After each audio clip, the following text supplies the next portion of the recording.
hotels, B&Bs, vacation rentals, or even a camper van?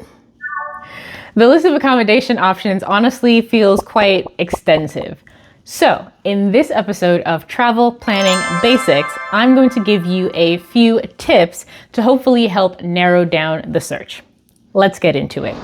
So for the type of accommodation you default to, I think that's gonna be based by preference, first of all, because I think it's gonna be really hard to tell you to always go with hotels or always go with Airbnbs because I don't know where you're going and I don't know what you like.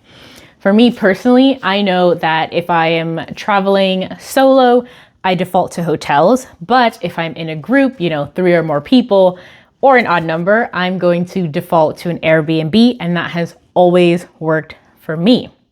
For you, it might be something different, but luckily your location is also going to help narrow down the type of accommodation options that's available. So for example, I think when I was looking into the Grand Canyon, if we wanted to stay in the park, the option was really sort of like camping, I think RV setups, and there might have been like 1 or 2 hotels within the limits of the park. In other situations, you might find a small town where it's predominantly boutique hotels, maybe some B&Bs, but if you wanted to stay, I don't know, at a resort, that's probably not going to be an option. So preference and location is going to help you with the type of accommodation you select. So going into the actual search, I think the accommodation you select, regardless of type, should be based fully on your itineraries, which is why I recommend that you build that first before picking where you're gonna stay.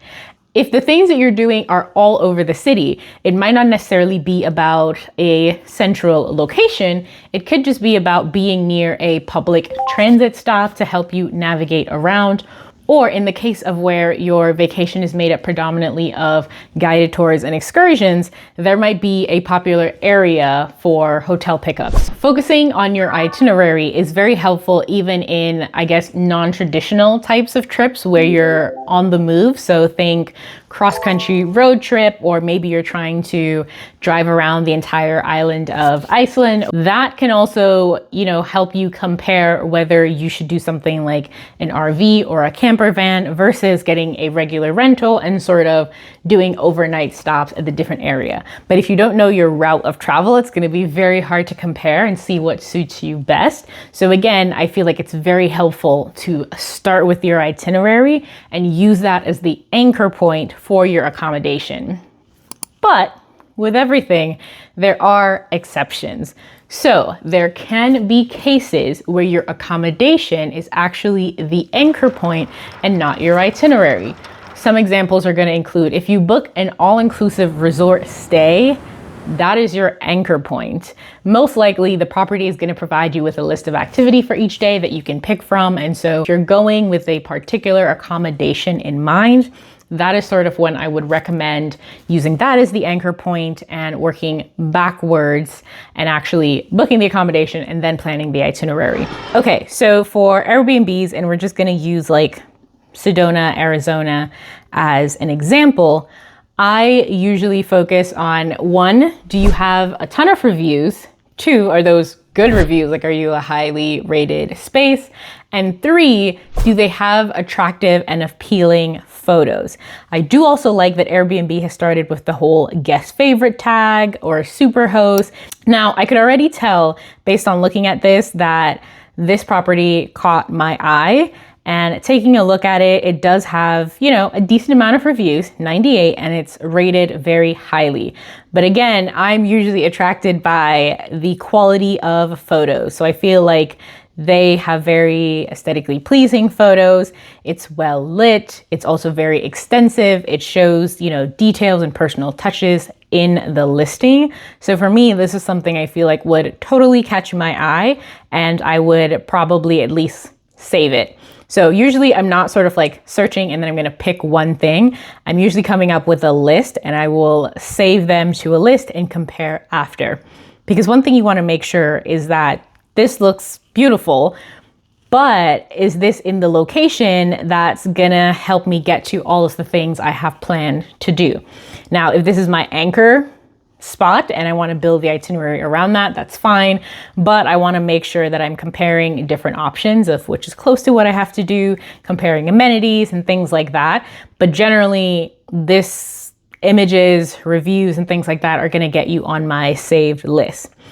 Additionally, when I'm looking at the reviews, I like to read through what are sort of like the lowest rating reviews, because I like to see what issues people had with the place and whether these are things that I can deal with. So if you're like, there's no hot water, this might not be the place for me, versus if it's something like, hey, we thought the host was like too slow in responding. It's like, okay, you know, they might have other things to do. So maybe that's not like a huge issue to me. But again, I like to just see what are people saying who maybe perhaps did not like their stay.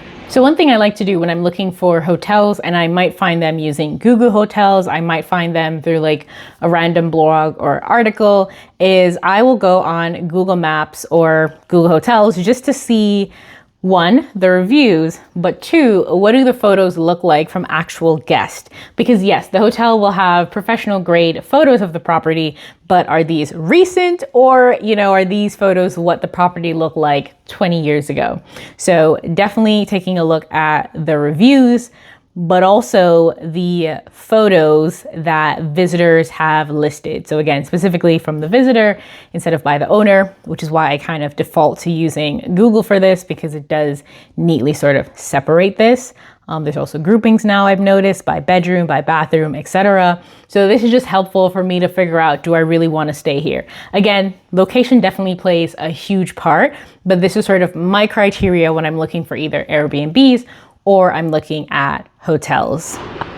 So something else I think that goes hand in hand with accommodation is transportation. And this is also really going to be dictated by your preference and your location. So some of the options could include public transit or ride sharing like Uber or Lyft or Grab, or you might decide to only go the route of tours and excursions, so you're always getting picked up, or you might be somewhere where it's completely walkable for the things that you have to do in the place where you're staying, or you might even need a private driver. All of these I think are options that I've done before, but I feel like it's really going to be dependent on your itinerary and your location. So this is just going to be one of those, you just kind of got to do your research. So yeah, so that's it as it relates to how I personally go about figuring out what accommodation is going to work for my trip. And that goes hand in hand with the type of transportation that's going to support, one, my itinerary, but two, where I choose to actually stay for that vacation.